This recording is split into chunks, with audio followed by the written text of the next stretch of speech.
Muy bien, bienvenidos a nuestra sexta reunión de lectura, de manera especial a Katy, a Tere también que nos acompañan, se integran a este espacio. Contarles que ya hemos empezado hace algún tiempo la lectura, pero creo que podemos seguir el ritmo de la comunidad porque igual vamos comentando y haciendo resúmenes cada sesión que iniciamos, así que bueno, en ese sentido siéntanse acompañadas de este proceso. Quería comenzar, antes de ya pasar a materia del libro, leerles unos extractos de algunas reflexiones a partir de la lectura. No sé si ustedes han escuchado, pero existe un término muy interesante que se llama literofobia, que lo he venido oyendo hace algún tiempo, ya es antiguo, ciertamente no es nuevo, y que habla justamente de esta dificultad que algunos de nosotros alguna vez en nuestra vida hemos experimentado con lo que tiene que ver hacia las letras, con la lectura, con acercarnos a estas páginas o a un libro y esta especie de cansancio que a veces nos produce de tener un libro y comenzarlo y si no nos llama la atención irlo abandonando, o esta falta de perseverancia al comenzar y no acabarlo, o esta especie de ansiedad que algunos podemos experimentar al estar en silencio, el libro y yo. Entonces, este es un fenómeno ciertamente nuevo, ya se registran algunas preocupaciones de la gente que no leía desde el siglo XVI más o menos, y hay varias anécdotas que me parecieron muy interesantes. Comencé a investigar un poco y hubieron incluso casos donde algún sultán que no podía concentrarse para leer comenzó a utilizar el café como medio y como herramienta para mantenerse despierto, ¿no? Y hubo toda una discusión si sobre el café era o no era lícito para poder acercarse a los libros y no caer en una profunda somnolencia, ¿no? Entonces, bueno, la lectura siempre nos ha acompañado, ha sido tan antigua como el ser humano. Nosotros sabemos que un poco el junco viene de esa idea de poder plasmar la palabra oral en escrita y también siempre hemos tenido resistencias, muchas de las veces por analfabetismo, ciertamente antes, ahora ya poco, pero siempre la lectura ha constituido un reto y un deleite para los que hemos logrado ya encontrarnos con esto que es el libro, ¿no? Entonces, en ese sentido, quería recordarles lo importante y lo valioso que es este espacio en la medida que podemos acercarnos a las letras. Miren, si es que algo nos diferenciamos nosotros del resto de criaturas vivientes, y no solo criaturas de cosas existentes, es que tenemos la capacidad de pensar, de razonar, ¿sí? Ya lo decía Aristóteles en un libro que tiene que es hermosísimo, que yo les recomiendo que por lo menos una vez en la vida lo lean, que yo creo que les va a ayudar muchísimo para un poco entender más sobre esto que somos nosotros como seres humanos. Se llama La Metafísica de Aristóteles, ¿sí? Y en su metafísica, Aristóteles comienza diciendo algo muy interesante, algo que siempre a mí me ha impactado desde la primera vez que lo leí, y nos dice este gran filósofo así, en el capítulo primero, en el libro primero, las primeras palabras que escribe son las siguientes. Dice, todos los hombres por naturaleza desean saber, señal de ello es el amor a las sensaciones. Estas, en efecto, son amadas por sí mismas, incluso al margen de su utilidad, y más que todas las demás, las sensaciones visuales. Esta es nuestra naturaleza. Lo que nos diferencia un poco del resto de criaturas es nuestra capacidad de conocer, de pensar, de razonar, inclusive de razonar nuestros sentimientos. No desarrollar esa capacidad es no querernos del todo, es algo que nos está faltando en nuestra vida y la lectura nos ayuda a desarrollar estas capacidades de abrir, de expandir nuestra mente, ¿sí? De ver otros horizontes, no quedarnos reduccionistas ni quedarnos como encajados en una parte pequeñita de la vida sin poder ver más horizontes. La lectura implica en ese sentido un proceso de descentramiento, de comenzar a dejar de ver el ombligo de uno y abrirse al misterio del otro, ¿sí? En esta pequeña y corta reflexión muy sencilla también quería terminar leyéndoles algunas citas que Irene Vallejo en su libro hermosísimo que se llama El infinito en un junco nos muestra como proemio a su obra. Y cita algunos autores que dicen lo siguiente. Mia Couto, en su libro Trilogía de Mozambique, dice al respecto de las letras, de los libros, de la palabra escrita. Cito, parecen dibujos, pero dentro de las letras están las voces. Cada página es una caja infinita de voces. Siri Hustvedt, en un libro que se llama Vivir, Pensar, Mirar, dice lo siguiente. Los signos inertes de un alfabeto se vuelven significados llenos de vida en la mente. Leer y escribir alteran nuestra organización cerebral. Marilyn Robinson, en su libro Cuando era niña me gustaba leer, dice lo siguiente. Me gusta imaginar lo pasmado que se quedaría el bueno de Homero, el que escribió la Ilíada y la Odisea, quienquiera que fuese, al ver sus epopeyas en las estanterías de un ser tan inimaginable para él como yo, en medio de un continente del que no se tenía noticia. Antonio Basanta, en su libro Leer contra la nada, nos dice, leer es siempre un traslado, un viaje, un unirse para encontrarse. Leer, aun siendo un acto comúnmente sedentario, nos vuelve a nuestra condición de nómadas. Pues bueno, en esa idea y en estas ideas recogidas por Irene Vallejo, volvamos de nuestra condición de nómadas y vayamos a Guatemala, vayamos un poquito al siglo pasado y recorramos esta dictadura, este tipo de entretejidos, de enlazados a través de una novela tan emocionante en la pluma de Vargas Llosa. Así que bueno, con este preámbulo les invito a que podamos empezar con un breve resumen nada más muy cortito de lo visto anteriormente. Bien, en honor a Katy y a Tere que recién se incorpora a nuestra lectura y siguiendo nuestro lema, y no solamente nuestro lema, sino nuestros valores como comunidad, que es siempre ir al paso del más lento. Eso quiere decir ponernos todos o ubicarnos muchos en la posición de los que recién llegan. Un repaso breve por los capítulos que ya hemos analizado. ¿Sí? Bien, listo. ¿Pueden ver pantalla? ¿Me confirman eso, por favor? Sí, ¿verdad? Sí, Sí, ya me di cuenta que sí. sí. Genial. Simplemente resumir a breves rasgos los capítulos nuevamente. Bueno, nos encontramos con Vargas Llosa en su pluma, peruano, arequipeño, Premio Nobel de Literatura y actualmente adjunto a la Academia Francesa, lo cual es una maravilla. Su pluma es genial, ¿no? Estamos leyendo su libro de Tiempos Recios. Habíamos dicho que este mural se llama La Dualidad, que justamente habla de la pelea entre contrarios, esta condición humana que tenemos siempre, ¿no? Eros y Tánatos dentro. Eros tendiendo al amor, Tánatos tendiendo a la muerte. Bien, había visto una narrativa de antes, había comenzado el libro contándonos que tanto Bernays como Semurray se habían montado un negocio llamado United Fruit, que estaba expandida por toda Centroamérica. Esta empresa de banano, en su afán de expansión, no le gustaba que hubieran gobiernos democráticos que quitaran su poderío tanto económico como territorial. Y resulta que en Guatemala un tal Arévalo quiere comenzar una reforma agraria para devolver los territorios a los campesinos y quitar poder a esta bananera que estaba teniendo todo el comercio hegemónico del país. Frente a esto, este gran publicista, pariente de Sigmund Freud, propone crear toda una campaña comercial, televisiva, comunicacional, para hacer creer que Guatemala está unida a la URSS, recordemos, estamos en plena Guerra Fría, y que por lo tanto representa una amenaza comunista en Latinoamérica. Aquí está tanto, recordemos, ¿no? Bernays, judío adinerado pariente de Freud, el padre de las relaciones públicas, que es acá, el que ven aquí en la foto, y C. Murray, bueno, este hombre de negocios que se expande por toda América Latina. Bien, pasamos después al capítulo 1, nos narra la historia de Miss Guatemala, una chica que pertenece a la burguesía guatemalteca. Resulta que a los 16 años queda embarazada por un Efrén García Ardiles que le llevaba 20 años más y su padre, enojado, le obliga a casarse.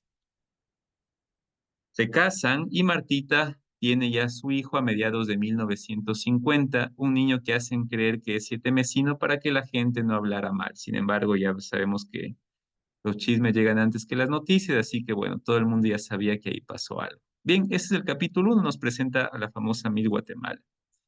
El capítulo 2 nos habla de dos personajes muy interesantes, Enrique y el dominicano. Parece que Enrique es algún funcionario de la Dirección General de Seguridad del Gobierno Y el dominicano, una especie de ayudante, de cómplice, de colega, no se termina todavía de saber bien qué es. La cosa es que están planeando algún hecho y ya vamos viendo que el dominicano, no se le tiene nombre, está queriendo raptar a alguien, a una tal doña, ¿no? Bueno, nosotros sabemos que decimos a una señora, lo disminuimos y le decimos doña, ¿no? Entonces, bueno, era una doña, una señora que no sabemos quién es doña, de donna, ¿no? En fin. Deciden entonces ir a conversar sobre este hecho en un burdel y se encuentran los dos conversando en un burdel, 4 de la tarde, el burdel todavía no abierto al público y están los dos ahí tomándose algunos tragos y conversando sobre este tema. El dominicano saca un dato no menor que dice que es de la Orden Rosacruz.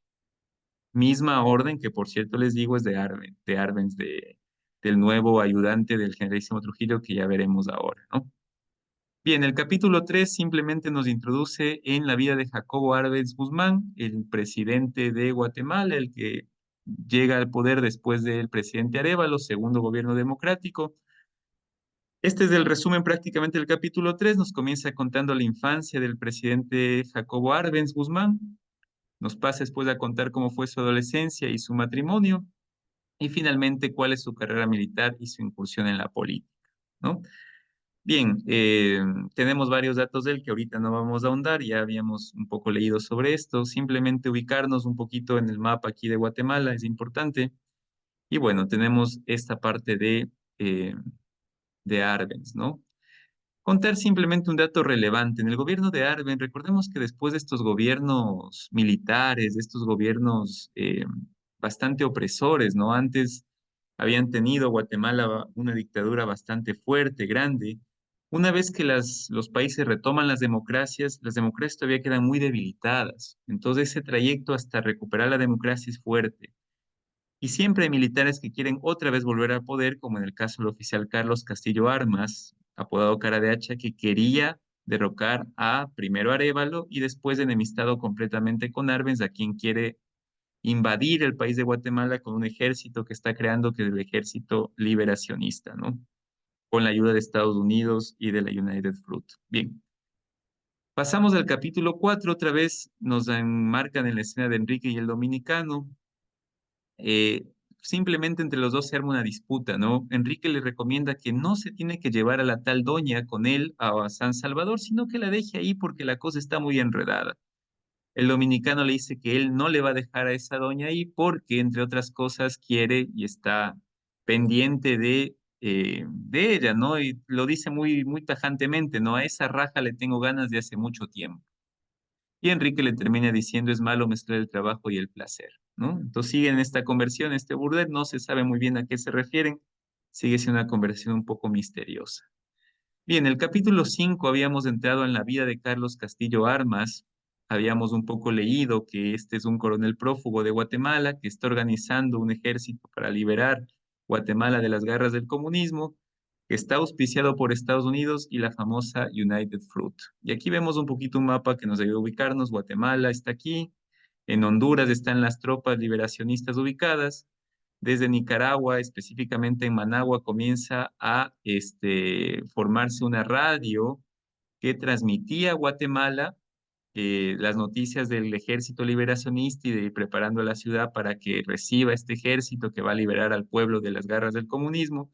En El Salvador se encuentran también algunas tropas y Estados Unidos está mandando fuerzas y, bueno, ejército a estos lugares para preparar y el ejército que ataque y que invada Guatemala y derroque al presidente Armas.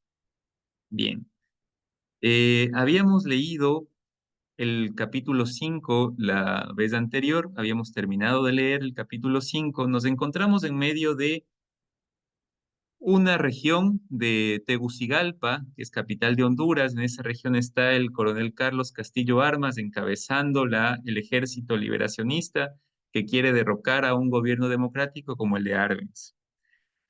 Esto que les decía les está apoyando la CIA y el gobierno de Estados Unidos a Carlos Castillo Armas. Sin embargo, siempre hay disputas por el poder. La CIA no termina de confiar en este coronel y por lo tanto el grave problema que tienen es que no logran ponerse de acuerdo siempre. La CIA siempre toma decisiones por su lado, no le consulta del todo a Castillo y Castillo se enoja.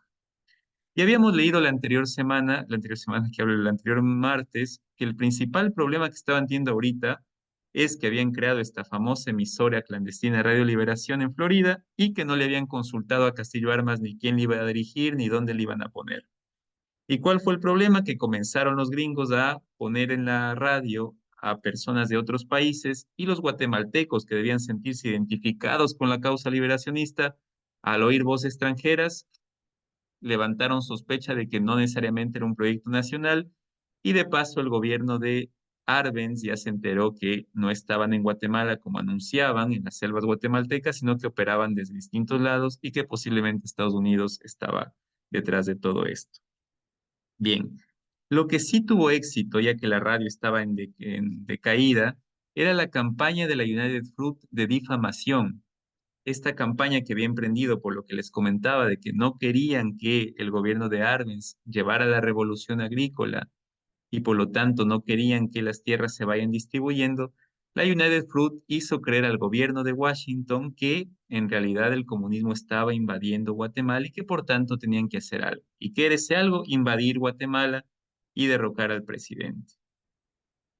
Bien, Carlos Castillo Armas tenía mucha envidia con la CIA y sobre todo problemas de aviación porque a él no le consultaban las decisiones que iban tomando el ejército de la CIA, comandado por la CIA. Bien, en toda esta pelea aparece un personaje importante que es el coronel Rodolfo Mendoza Azurdia, era jefe de la aviación militar de Guatemala y viceministro de Defensa de Arbenz, el gobierno al que Castillo quiere derrocar. ¿Qué pasa con este coronel? Traiciona a Arbenz, se une al ejército liberacionista, va donde Castillo Armas, que se estaba quedando en Tegucigalpa, en Honduras, y le cuenta que hay un tal embajador de Estados Unidos que acaba de llegar a Guatemala llamado John Emil Peurifoy, que está proponiendo realizar un golpe institucional desde dentro por parte de los militares para derrocar al gobierno de Arbenz, porque tiene una gran cantidad de comunistas trabajando para su gobierno.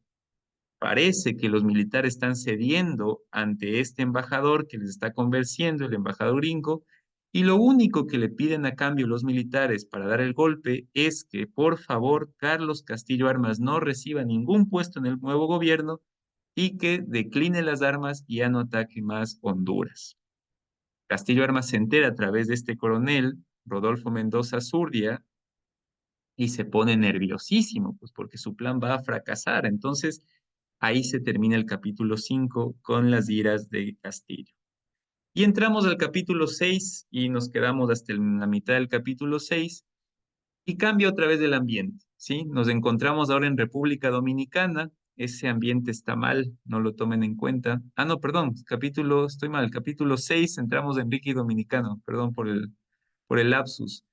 Antes de pasar a República Dominicana, nuevamente nos encontramos en el cabaret vacío, los dos hombres tomando tragos, Enrique y el dominicano, y continúa la conversación. Recordemos, la primera conversación versaba sobre el rapto de la doña, la segunda conversación sobre lo inoportuno que era ese rapto, ¿sí? La tercera conversación es esta de acá, donde Enrique y el dominicano siguen hablando sobre sus profesiones, sobre lo que hacían, y entre esas cosas, el dominicano conversa que tuvo una preparación sobre policial, una preparación en México, donde, entre otras cosas, pudo leer este manual de torturas chinas que la practicaba con mucho éxito en sus víctimas y de las cuales siempre lograba que confesaran lo que él quería. Enrique le dice que nunca las ha practicado y vemos una actitud del dominicano muy sádica, porque él no tiene ningún problema en admitir que estas torturas eran altamente efectivas, ¿sí? Entonces ya vemos por dónde iban. No eran simples funcionarios, eran, parece, matones, ¿no? Y al final, entre los dos se da este diálogo a partir de las experiencias que cuentan con estas torturas y brindan a la salud de las mismas. Y ahí termina la conversación. Y ahora sí llegamos al capítulo 7 donde nos habíamos quedado. Está el generalísimo Trujillo comandando este capítulo. El ambiente, ¿cuál es? La presidencia de la República Dominicana. Pasamos ahora a República Dominicana, nos encontramos con una figura tan fuerte como el generalísimo Trujillo, que es un dictador que está más de 30 años gobernando República Dominicana y al quien se le apodaba el Chivo. Si quieren saber más, este libro no cuenta la historia del generalísimo Trujillo. Pueden leer el libro La fiesta del chivo de Vargas Llosa, donde también narra noveladamente esta historia de la dictadura dominicana. ¿Qué sucede con el generalísimo Trujillo? Está enojado, ¿sí? Y está enojado con un personaje especial que es Carlos Castillo Armas, que aparentemente ya es presidente de Guatemala. No nos cuenta cómo llegó a ser presidente, simplemente tenemos a un Carlos Castillo Armas del capítulo 6 que no sabía si al final su plan de invadir Guatemala estaba bien. Y ahora llegamos a un capítulo 7 donde el generalísimo Trujillo lo que nos cuenta es que Carlos Castillo Armas ya está en el poder y que no ha cumplido lo que le ha prometido a él, al generalísimo Trujillo, a cambio de llevarlo al poder. Se siente traicionado, ¿no? Le ha prometido que cuando asuma su presidencia iba en un estadio grande a hacerle un homenaje y no lo ha hecho. Entonces está molesto, ¿sí? Junto con esto nos cuenta la historia que había un tal Aves García a quien el generalísimo Trujillo había enviado a México para que siga unos cursos, ¿sí? Sobre distintas técnicas policiales y de espiación. Y Aves García había respondido muy bien a los intereses de Trujillo. Recordemos que Trujillo, como gran parte de los dictadores, actuaba mucho por intuición. Cuando conoce a Aves García, intuye que él le va a servir bien. Le envía, recordemos que la descripción de Aves García es horrorosa, dicen que era un personaje horrible, bien feo, grotesco, ¿no? Que no producía confianza, pero que el generalísimo Trujillo cuando le conoce, por alguna intuición interna, le envía a prepararse, a formarse, le costea la alimentación, le costea el hospedaje, y Aves García se prepara tan bien y logra, con las instrucciones de Trujillo, un espionaje tan bueno en México que Trujillo queda encantado y completamente convencido que es un personaje fiel. Llama el generalísimo Trujillo a Aves García. Junto con Aves García hay dos personajes que son sus manos izquierda y derecha, podríamos decir, Carlos Gacel y Ricardo Bonachea, que ayudan a Aves García en todos los crímenes que el generalísimo Trujillo les encarga. Y ahora, como Trujillo está molesto con Castillo Armas, le quiere enviar a Guatemala para que hable con Castillo Armas o para que espíe qué está pasando. Bueno, hasta ahí nos hemos quedado. Espero que este resumen pueda servirnos para seguir entendiendo un poco mejor la historia. Y como último dato, al generalísimo Trujillo no le molestaba tanto que le atacaran a él, ¿no? Es más, no es el motivo por el cual está tan enojado. Lo que realmente le molestaba a este general, a este dictador, era que hablaran mal de su familia. Entonces, ahorita se entera que el presidente Castillo Armas, cuando se va a tomar unos traguitos con sus colegas, comienza a hablar muy mal de su hijo y dice que, claro, el hijo del Trujillo se cree un galán porque antes de estar con una chica le regala un auto de lujo, le regala joyas, le regala dinero y bueno, dice así, pues qué fácil, cualquiera puede conquistar a alguien, ¿no? Y eso le molesta muchísimo a Trujillo, eso no soporta este general, ¿no? Y ahí estamos. Entonces vamos a seguir con la lectura. Perdón nuevamente por haberme alargado tanto, pero como les decía, en honor a Katy y a Tere que nos acompañan, creo que es bueno que podamos volver a recapitular. Bien, entonces, vamos ahí, seguimos con la lectura. No sé si Débora está un poquito mal. Alexi, ¿nos podrías ayudar, por favor? Sí, con gusto. ¿Sí me escuchan bien ahí? Muy bien. Nos quedamos aquí. El generalísimo sintió uno de esos ramalazos de rabia. Ok. Perdón, Alexis, que te corte. Estamos justamente ante la noticia que le dan de que Castillo Armas habla muy mal de su hijo, ¿no? Habla muy mal, sobre todo cuando está un poquito entonado en copas. Y ahí seguimos. El generalísimo sintió uno de esos ramalazos de rabia que le venían cada vez que se enteraba de que alguien hablaba mal de sus hijos, hermanos o de su esposa, y no se diga de su madre. La familia era sagrada para él. El que la injuriaba las pagaba. Lo pagarás, malnacido, pensó, y el general Miguel Idígoras Fuentes te reemplazará. Vengo a pedirte ayuda, Excelencia. El coronel Castillo Armas tenía una voz delgadita y desigual. Era flaco, enclenque, alto y algo contrahecho, la negación misma del porte militar. Tengo los hombres, el apoyo de Estados Unidos, de los exiliados guatemaltecos y por supuesto, el ejército solo espera que me levante para plegarse a la liberación. No se olvide del apoyo de la United Fruit y de Somoza, que también cuentan, le recordó el generalísimo sonriendo. ¿Para qué le hace falta el mío, además? Porque usted es el aval más importante para la CIA y el Departamento de Estado, Excelencia, le repuso en el acto el coronel, adulándolo. Me lo dijeron ellos mismos. Vaya a ver a Trujillo. Es el anticomunista número uno en América Latina. Si él lo apoya, lo apoyaremos también. Me lo han pedido ya varias veces. Le volvió a sonreír el generalísimo, asintiendo, pero se puso serio al instante. Lo ayudaré desde luego. Hay que acabar cuanto antes con el comunista de Arbenz. Hubiera sido preferible terminar con su predecesor, el Arévalo ese, el super sabio, otro comunista. Se lo advertí a los gringos, pero no me creyeron. Suelen ser ingenuos y a veces hasta brutos. Por- pero qué remedio, los necesitamos. Se habrán arrepentido, me imagino. Ahora sí, eran las 6 en punto y en ese mismo momento unos nudillos tocaron respetuosamente la puerta del despacho.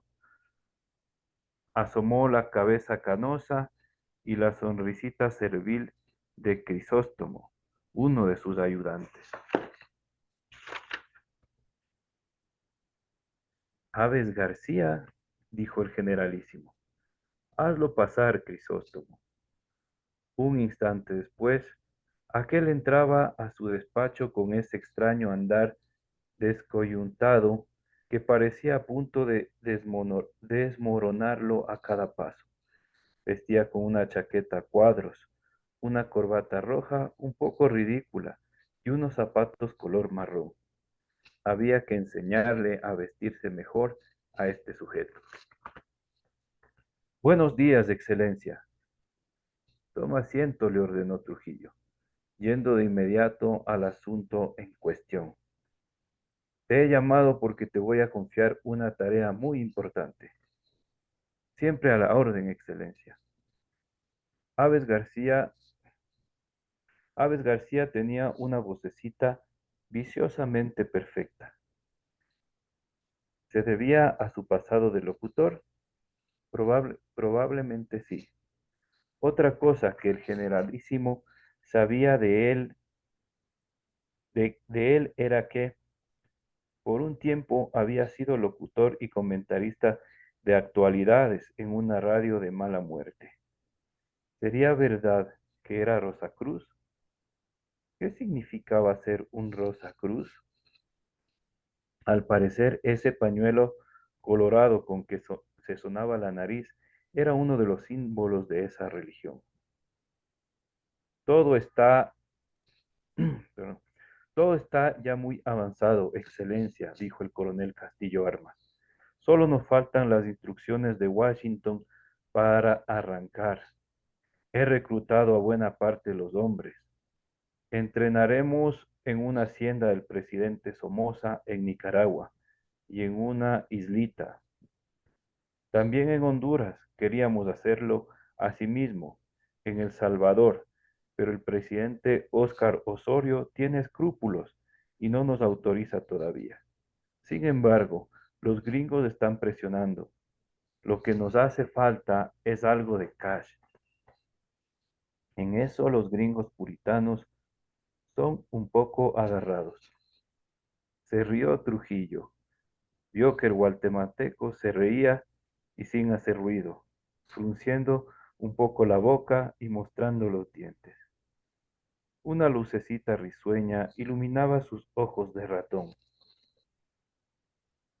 Se trata de ese hijo de puta de Castillo Armas, dijo Trujillo, con la mirada que se volvía glacial cuando se refería a un enemigo. Está ya más de 2 años en el poder gracias a mí y no ha cumplido ninguna de las cosas que me prometió. Usted manda y yo obedezco, Excelencia, dijo Aves García, haciendo una inclinación de cabeza. Lo que haya que hacer, se hará, te lo prometo.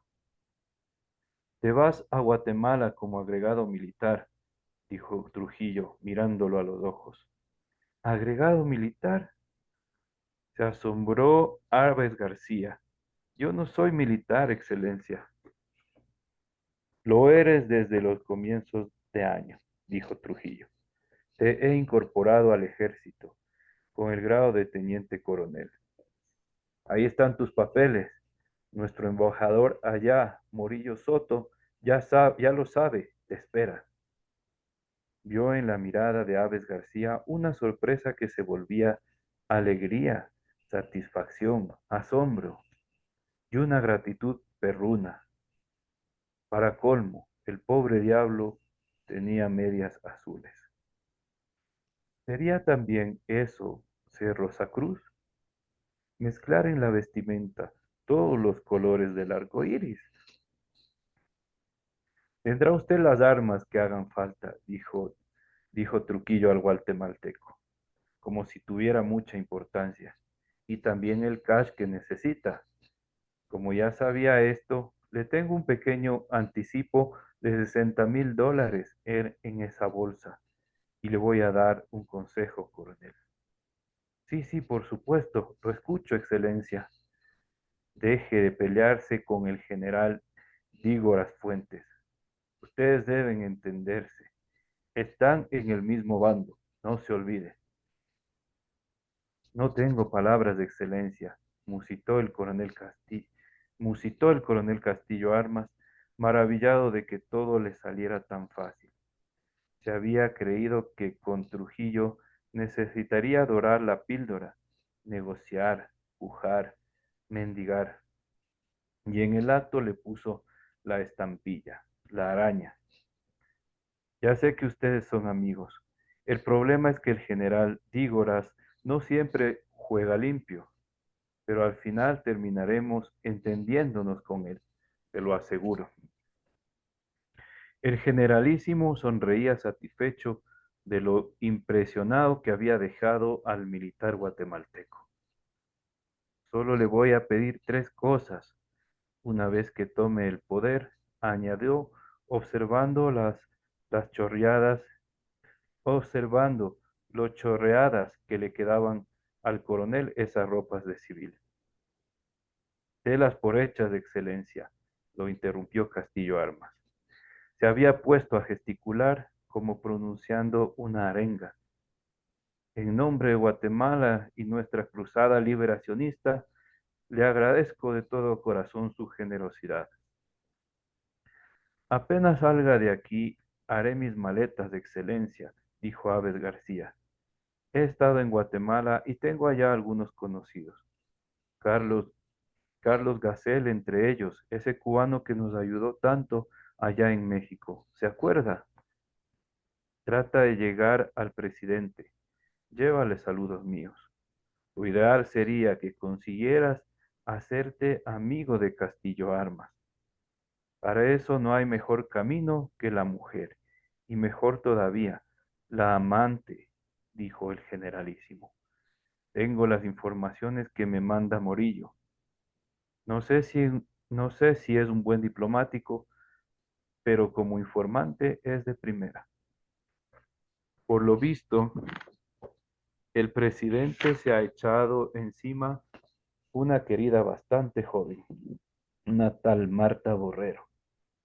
Bella y atrevida, dicen. Hay una división entre sus partidarios por culpa de Martita, parece.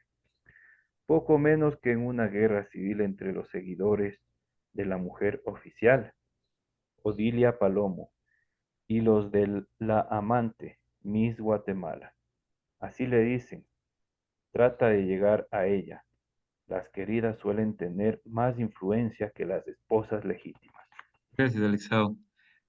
Gaby, ¿nos podrías ayudar leyendo, por favor?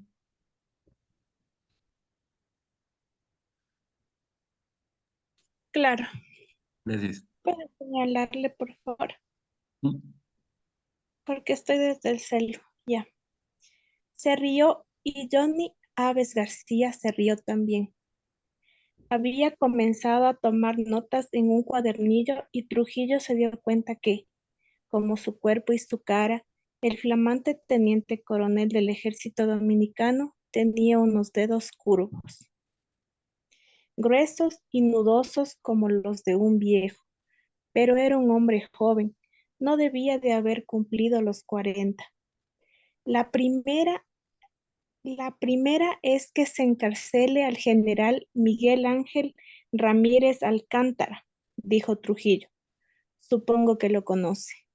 Dirigió la Legión del Caribe que quiso invadir la República Dominicana. Nos la mandó el hijo de puta de Juan José Arévalo. No contento con romper relaciones con la España de Franco, ni con la Nicaragua de Somoza, el Perú de Odría, la Venezuela de Pérez Jiménez, y conmigo quiso además invadirnos. Matamos a un buen número de los invasores, pero Ramírez Alcántara se nos escapó y ahora anda ahí, en Guatemala, protegido por el presidente Arbenz. Claro que sí, Excelencia. Lo conozco muy bien. Es lo primero que haré al subir al poder. Claro que sí. Mandárselo aquí envuelto en papel celofán. Trujillo no se rió. Había entrecerrado los ojos y miraba algo en el vacío, a la vez que hablaba como si monologara. Está en Guatemala, libre, jactándose de sus hazañas, repitió con una cólera fría. La de querer derribarme, sobre todo. Una invasión que fracasó y en la que hicimos pagar caro, con la muerte, a muchos de esos canallas. Pero, como el general Ramírez Alcántara consiguió huir, ahora tiene que pagar por sus culpas, ¿no le parece? Por supuesto, Excelencia, afirmó Castillo Armas cabeceando. Sé muy bien quién es el general Ramírez Alcántara. Delo usted por hecho. No se preocupe por él. Lo quiero vivo, interrumpió Trujillo. Que nadie le toque un pelo. Vivito y coleando. Usted me responde por su vida. Por supuesto, Excelencia. Las queridas son siempre mujeres muy útiles. Se volvió a reír de manera forzada, Aves García. Lo aprendí en esos cursos policiales que seguí en México y de los que usted se burla tanto. Sano y salvo, no faltaba más, añadió Castillo Armas.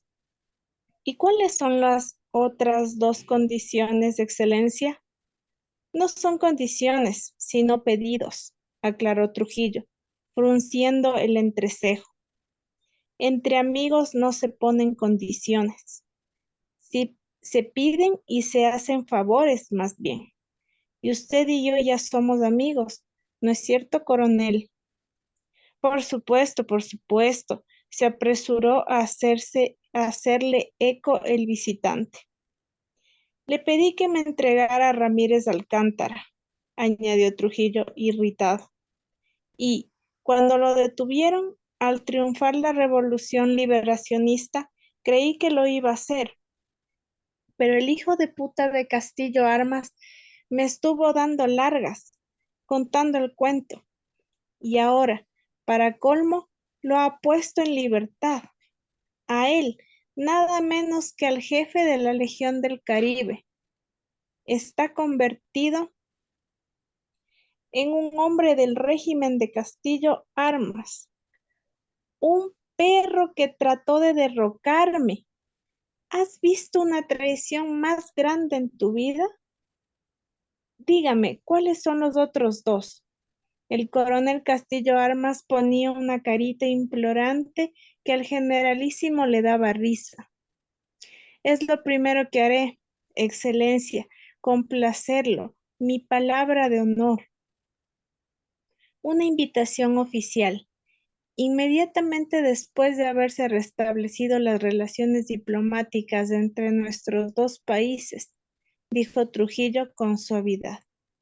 No se olvide que fue el gobierno de Arévalo el que las rompió. Nunca he estado en Guatemala. Me encantaría conocer su país y la condecoración a la Orden del Quetzal, si es posible. Ya la tiene Somoza, ¿no? Esas cosas ni siquiera necesitan mencionarlas, Excelencia, afirmó el coronel Castillo Armas.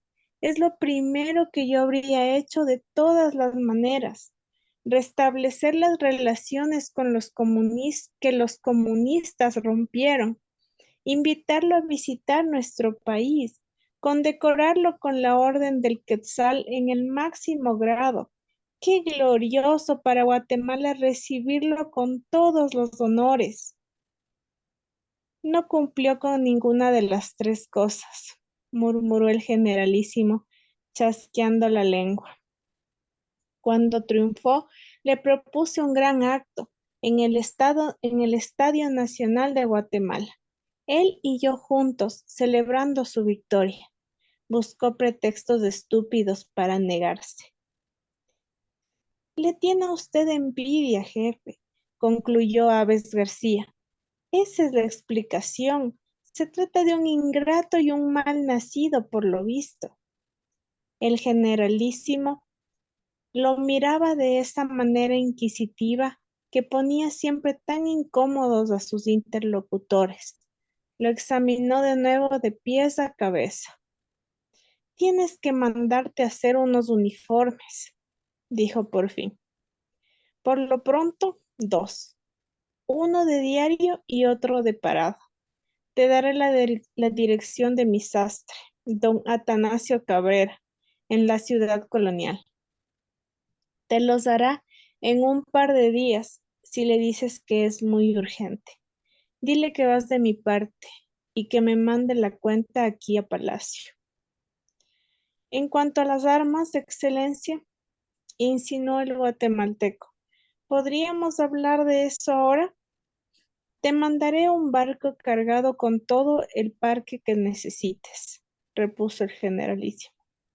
Metralletas, fusiles, revólveres, granadas, bazucas, armas pesadas y hasta gente si te hace falta. Apenas me hagas saber de un puerto seguro donde pueda atracar en Honduras. Ahora mismo, después de salir de aquí, te esperan unos militares de confianza a los que puedes presentar tu pedido de armamento. Muchas gracias. Muy bien. Terminamos el capítulo. No, sigamos. Perdón, pensé que acá habíamos acabado.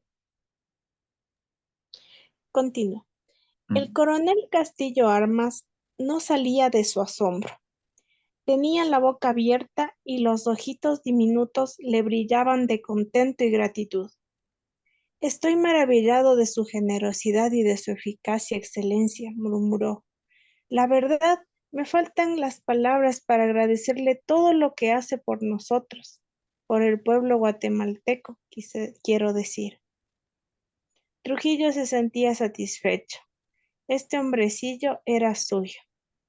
Y encima, el traidor de Castillo Armas, cuando se emborracha se pone a hablar mal de mi familia, exclamó de nuevo furioso. ¿Te das cuenta? Era un don nadie, y gracias a los gringos y a mí está ahora en el poder. Se le han subido los humos, y se permite entretener a su auditorio burlándose de mi familia, sobre todo de Ramfis. Eso no puede quedarse así. Por supuesto, Excelencia, dijo Aves García poniéndose de pie. Trujillo sonreía examinándolo. Sí, no había la menor duda. El flamante teniente coronel del ejército dominicano no tenía ni el menor asomo de porte militar. En eso sí, sé que se parecían él y Castillo Armas. Me han dicho que eres Rosacruz, dijo el generalísimo. ¿Es cierto eso? Bueno, sí, excelencia, es verdad, asintió Aves García, incómodo. No sé mucho todavía, pero lo de los Rosacruces me gusta. Quizás sería mejor decir que me conviene. Más que una religión, es una filosofía de la vida. Me inició en ella un sabio allá en México. Me lo explicarás otra vez cuando haya tiempo, lo interrumpió Trujillo, señalándole la puerta. Yo, a cambio, te daré una lección sobre cómo vestirte con menos cursilería. Que Dios lo conserve con salud, excelencia. Se despidió el coronel Castillo Armas, haciéndole otro saludo militar ya desde la puerta del despacho. Gracias, Debbie. Pensé realmente que estaba leyendo Gaby. Perdón, no sabía que estaba leyendo Debbie, en fin. Disculpas, Debbie. Perdón, no escuché a Debbie y me puse a leer. No, Perdón, tranquila, más bien discúlpanos porque estabas un poco enferma, pero bueno. no te Eh, preocupes. Cambiando y simplemente ya para pasar al otro capítulo, en un poquito más de lectura, miren la genialidad de este recurso, ¿no? Va intercalando dos diálogos entre Castillo Armas y entre Aves García.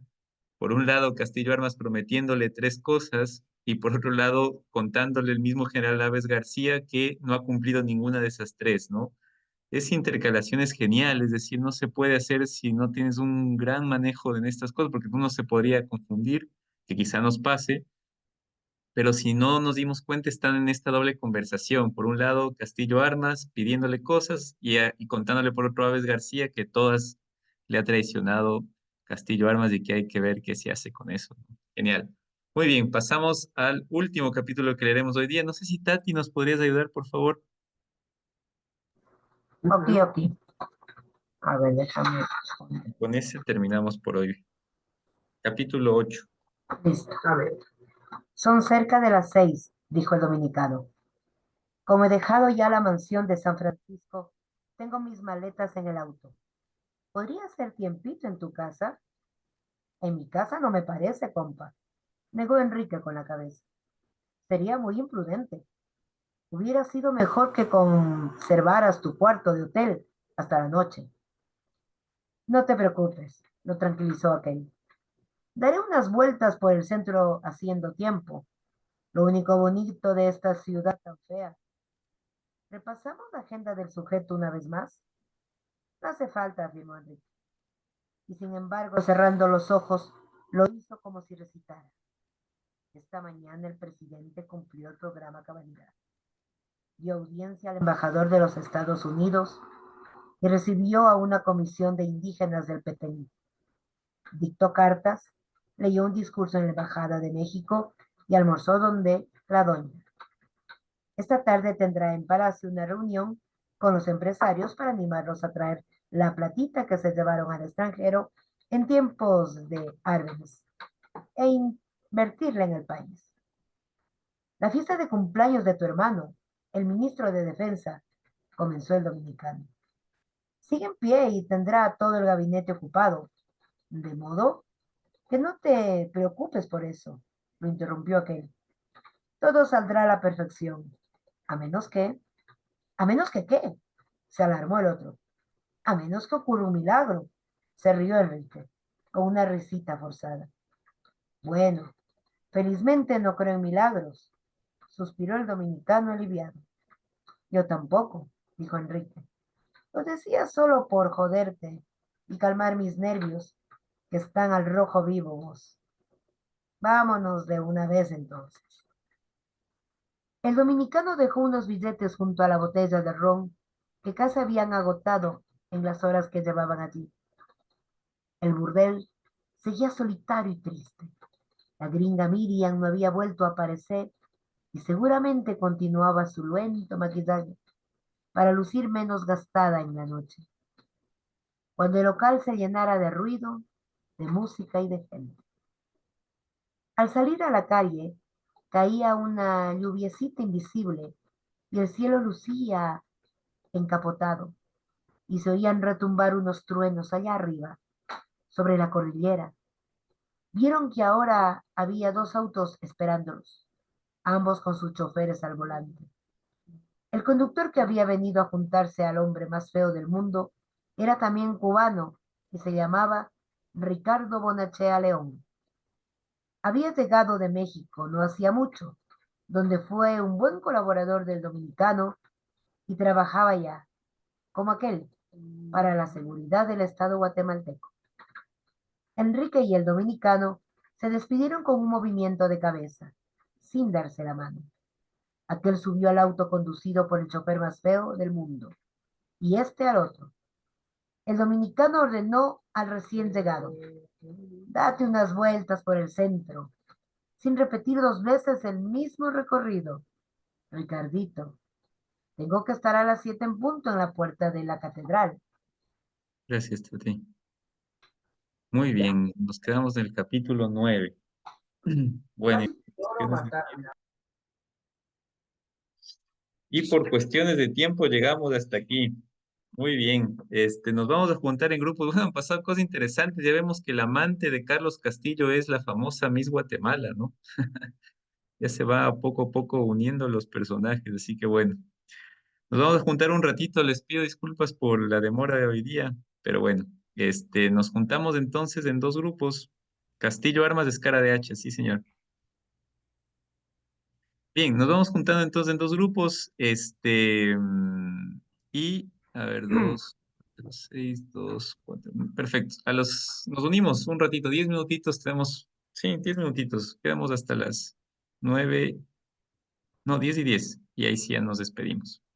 Así que ahí vamos abriendo, nos juntamos un ratito para conversar con lo que hemos visto. Así que si tienen que unirse, denle en unirse, por favor.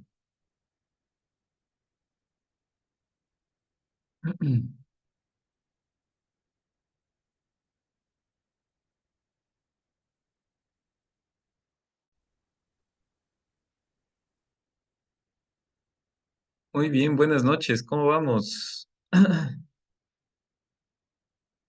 Qué bárbaro, Tati Lazar nos ha puesto ya las reuniones, creo que juntos. Ah, bueno.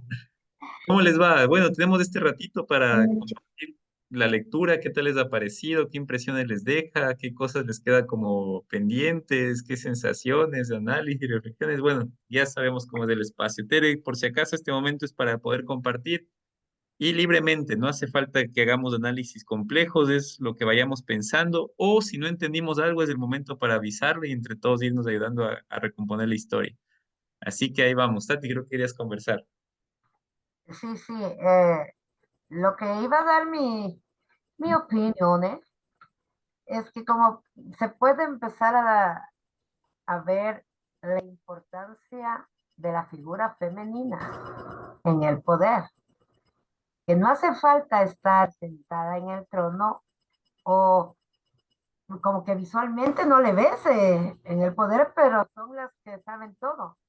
Y no sería la única obra donde se refleja el poder de la palabra o del accionar de la mujer. Y donde se le indica, por ejemplo, ahorita dicen, ella es la que sabe más, ¿no?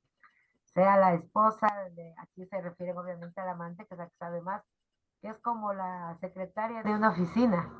La secretaria sabe todo, lo del jefe, y sabe de amantes, de mujeres, secreto y todo. Y ese es el verdadero poder. Si lo cambiamos como hacernos medio literato, sería el saber te hace, realmente te mantiene en el poder.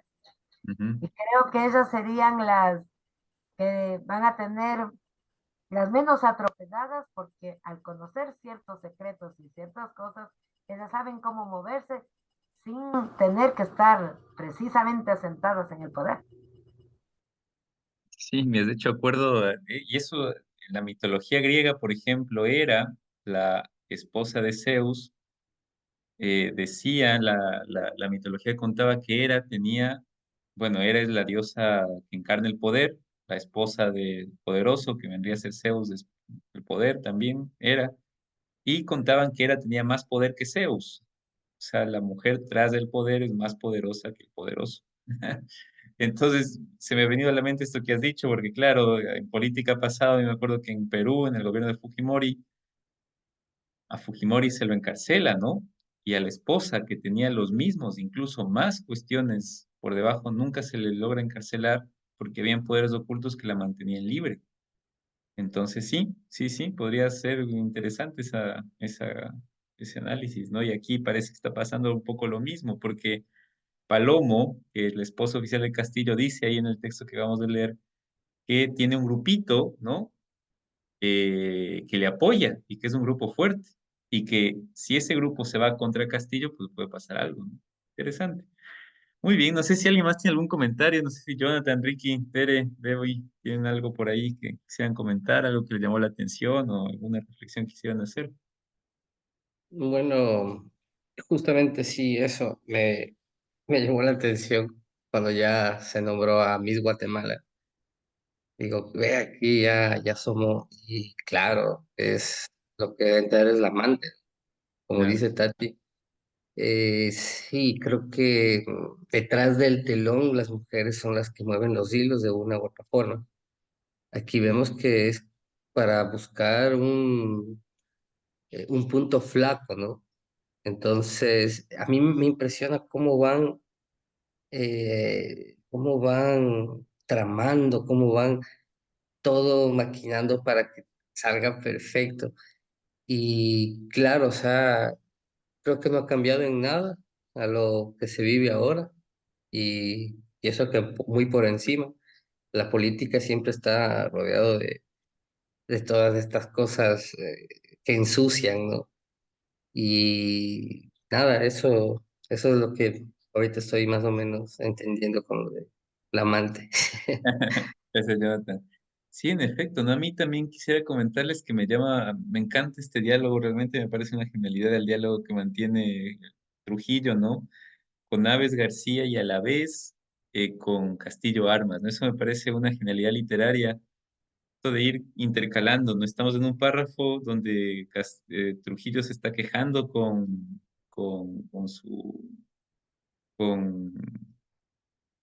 con Aves García y en otro que está hablando y haciendo el trato con Castillo, ¿no? Y así va intercalando y le promete que le va primero a liberar, a mandar a República Dominicana este coronel que les ha traicionado al generalísimo Trujillo, porque lo tienen asilado ahí en la cárcel en Guatemala, y cuando llega al poder Castillo, lo primero que hace es le saca de la cárcel y le pone en un puesto de gobierno. Entonces Trujillo se muere de ira, pues dice este man que casi me derroca, le pone ahora, y la promesa, y luego que le iba a dar la orden del Quetzal, ¿no? Al máximo grado, y no le invita, es decir, no se sabe qué pasó ahí.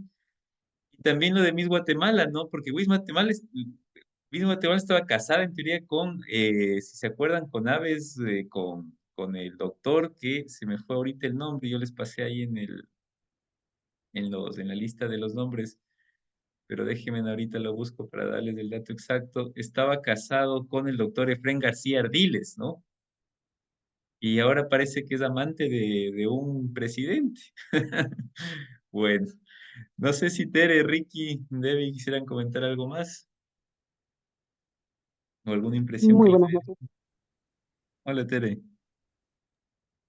Sí, con respecto a lo de la política, siempre, siempre estas personas siempre están en un círculo de deslealtad, de no siempre muestran una cara, una misma cara, siempre hablan con uno, hablan con otro y siempre buscan a su favor, nunca, nunca van a dar una palabra y luego, como podríamos mirar, el generalísimo hablaba con este otro señor y luego le prometía algunas cosas, como ya usted lo estaba comentando, le prometía algunas cosas, pero solamente para quedar bien con todos. O sea, él lo hacía para siempre quedar para bien de él, nunca para el bien de los demás. Ujú. Y gracias, Tere. Muy, muy bueno tu comentario, porque en el fondo este juego parecería que es un juego de favores. eh, pero claro, qué poco valor de la palabra, ¿no? A mí me llama mucho la atención también con esto que mencionas. eh, Parecería que la palabra se va al mar, ¿no? Se va al viento, se esfuma, ¿no? Es decir, no vale ya. Y es lamentable, ciertamente, ¿no? Es muy lamentable. Y por otro lado, escuchándote también, claro, en la política parecería que se hacen muchos favores. No hay manera, creo yo, de acceder actualmente a cargos públicos de este estilo, como presidentes, en fin, asambleístas, alcaldes, tantos cargos que hay, si no hay antes una especie de, no sé, de favor, ¿no? De alianza, de pacto, de lealtades o de lealtades incluso. Yo no sé hasta qué punto nosotros nos podemos sentir desanimados por esto, ¿no? Es decir, la cosa pública parece que este tipo de historias como las que escuchamos con Joseph se vuelven adentro como si fuera una especie de, de nido de ratones, ¿no? Nada, se impresiona a veces, así que es complejo. Pero gracias, Tere, sí, por ahí. No sé si Ricky y Debbie quisieran agregar algo a la conversa. Bueno, yo lo mismo, ¿no? Percibo de la lectura y más o menos me ponía a pensar en lo mismo que pasa en pequeño, aquí en el barrio, en la ciudad, que una persona se pone a trabajar en campaña y todo por cierto candidato, porque por un interés. Y en la parte que yo justo leí decía, qué salameros, ¿no? Como todos, unos prometiendo y otros en cambio por poco lamiendo las botas del que supuestamente te va a hacer un favor o te va a llevar al poder. Simplemente la genialidad del escritor de hacernos ver que la política es sucia, es un complot y los demás, los ciudadanos, estamos simplemente tratando de sobrevivir. Eso. Gracias, Debbie. Sí, sobre todo en este tiempo que había tanta complicación con cosas de los militares y las democracias llevadas por mesías que iban a salvar el mundo y que se creían dueños de las tierras, ¿no? Es decir, estos gobernantes que ocupaban cargos de 30, 35 años, 20 años, 25 años. Uno dice, en estos cargos de poder debe haber algún tipo de amarre, ¿no? Tantos años en el poder es insano, creo. Ricky, creo que ibas a comentarnos algo para ya cerrar contigo con broche de oro. Ya, buenas noches. Sí, y yo creo que las personas que hasta ahora siguen en esto de la política, todo eso, ya le hacen una carrera o un estilo de vida, puede ser, o puede llamarse de esa manera, ¿no? Porque no tienen otra forma de sustentarse o de trabajar. Ya hacen, como les digo, una carrera, porque de ahí, de eso viven.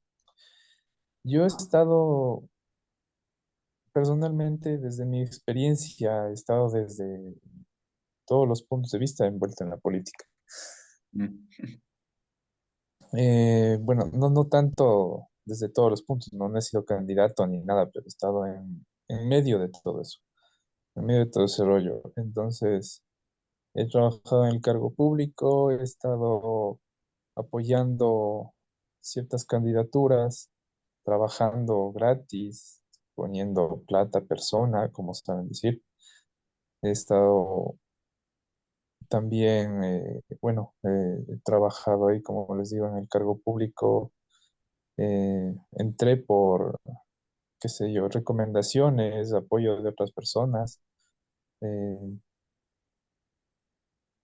y bueno, entonces, para resumir, esto es simplemente, como tú decías en el otro comentario anterior, que es solo una cadena de favores, se puede llamar así o se podría llamar así, porque tú te comprometes con un grupo de personas o con cierto grupo social, se puede decir, eh, a hacer algo. Y cuando ya, por ejemplo, tú estás de candidato y tú ganas, entonces comienzas a deber esos favores, ¿no? A los que te apoyaron. Y comienzas desde tu candidatura, perdón, desde tu puesto de trabajo en el cargo público, comienzas a pagar esos favores. Entonces, y así funciona la mayoría. O a no pagar y granjearse O a no enemigos. pagar también, claro, exacto. También a veces no se puede decir que todo tiene su certeza, ¿no? Por ejemplo, yo trabajé para una candidata que estaba de aquí de la provincia y se suponía que éramos un grupo más de 20 personas. Ella iba a entrar ¿dónde, en qué? Se me fue el nombre. Bueno,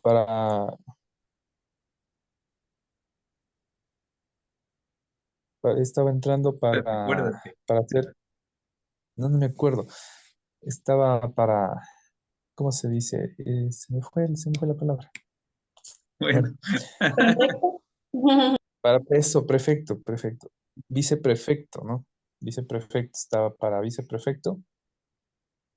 Entonces, me acuerdo yo que en esa época trabajamos día, noche, yo salía hasta las 12 de la noche, poniendo banderas, llevando gente, salíamos aquí a la ciudad, salíamos a otro lado, a Cotacachi, a Tuntaki, nos movíamos por todo lado y trabajamos tanto que ya, o sea, de ti mismo ya por poder conseguir, digamos así, un puesto de trabajo en el gobierno provincial, tú ponías pues de tu dinero, ajá. ya sea para pasajes, taxis, ponías para la comida, ponías para las camisetas que necesitaban palos para banderas, se ponía del bolsillo de uno para comprar palos, ibas, armabas las banderas, ibas a pintar, todo eso. Todo ese trabajo. Y Pero el a rato que cambio, ganaron, ya, exacto, se supone, ¿no?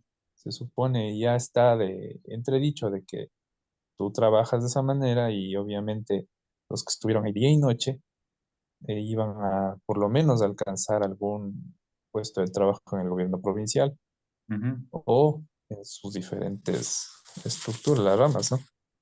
En la provincia. Entonces, trabajamos tanto que el momento que y ganó eso, el prefecto ganó, y en el momento que nosotros se suponía que ya estábamos dispuestos ya como para entrar a trabajar ya sea en Ibarra o sea por acá por Otavalo, resulta que nada de los más de 20 personas que estuvimos, no obtuvimos nada. Pues, o sea, tú Nos como el dejaron a un lado. generalísimo Trujillo quedaste también. Claro, nos dejaron a un lado a toditos y toditos nos quedamos fríos porque Ahí está la la metástasis, única, pues ahí está la metástasis, la purga, todo eso. claro, la única respuesta que nosotros recibimos de parte de la viceprefecta que ahora, bueno, que esa vez ganó, fue que el prefecto le había dicho que él va a meter a su gente y que ella no tiene por qué meter a la gente de ella. Es la única respuesta que nos dio. Así que nos quedamos fríos, tanto trabajo desperdiciado y todo, y nadie recibió nada. Claro, Entonces, por eso digo, o sea, devuelves el favor o a veces no puedes devolver. claro, y al final justamente queda todo esto en ganar, ¿no? Pero claro, la gran diferencia, y gracias Ricky por la experiencia, es que Trujillo, claro, tenía el poder para la revancha, pero en cambio la mayoría del pueblo común no, pues. Exacto. Y sería interesante, bueno, no estamos tampoco invitando a la revancha, ¿no? Pero sí interesante ese tema porque siempre hay un afán, creo yo, en el ser humano de reciprocidad que es sano en cierto sentido, ¿no? Es sano, realmente es sano. Claro. Claro, si uno pone esto es sano bueno, sí.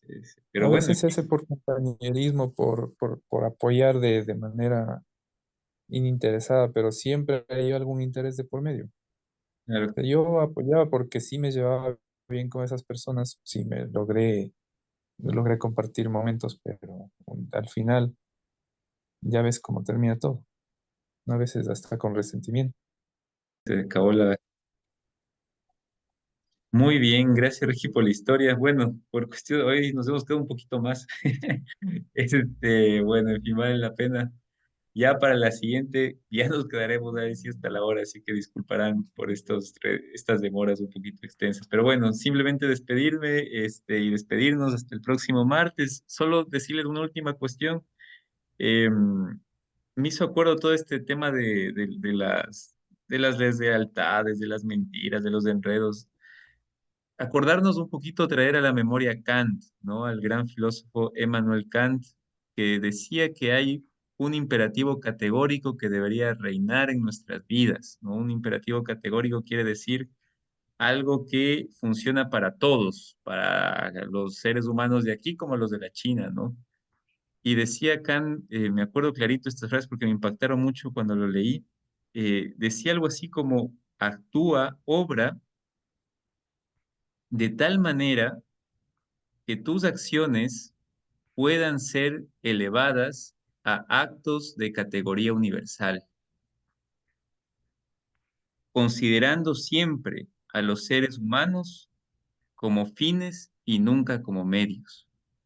Eso decía Kant que era válido para todos. Actuar de tal manera que pensemos que nuestras acciones puedan ser elevadas a actos de categoría universal, es decir, que las que hagamos nosotros, pensemos en eso, ¿no? Si es que tuvieran que ser elevadas acciones de categoría universal, es decir, que todos deberían hacerlas como norma, ¿cómo actuaríamos, no? Y por otro lado, los seres humanos nunca somos medios, siempre somos fines, ¿no? No somos medios que sirven para otra cosa. Somos fines en sí mismos y por tanto valiosos en sí mismos, ¿no? Así que bueno, llevémonos de medio de estas enseñanzas un poco tránfugas, que vemos de política y de riñas de poder, el imperativo categórico de Kant que nos invita a considerarnos como fines y nunca como medios. Eso, queridos amigos, nos vemos el martes para continuar enriqueciéndonos de humanidades que tanto nos hace falta. Cuídense mucho. Bienvenida siempre, Katy, Tere, ya nos estaremos viendo. Cuídense, abrazos grandes.